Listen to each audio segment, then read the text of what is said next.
Welcome to Kenton's videos. Enjoy the video. You're starting the split screen fix now. First, sign in both Fortnite accounts and keep both controllers connected. This prevents profile conflicts. Once the primary controller launches Fortnite, load a lobby so the game allocates screen space.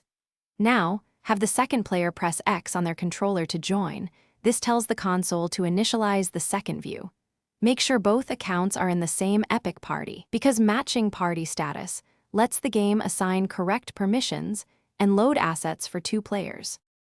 Once both players are in the lobby, tweak settings to stabilize split screen. You want performance or balanced display mode to keep frame rate smooth, because split rendering doubles the GPU load. Make sure to reduce render resolution to 0, 5 or 75% if you notice lag, and turn off HDR or heavy post-processing since those increase memory use. Also, confirm both players use the same input method, controller versus keyboard, so bindings don't conflict. These steps reduce strain and prevent desyncs between views. Finish by testing a match. Invite a friend, start a match, and watch both screens populate. If split screen fails, restart Fortnite and rejoin the lobby first. Often the session needs a reset.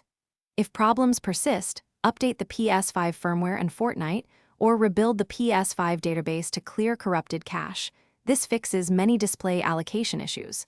As a last tip, use a wired LAN and ensure NAT is open. Poor network or strict NAT can block proper party syncing and prevent split screen from. Thanks for watching. Consider subscribing if we helped you.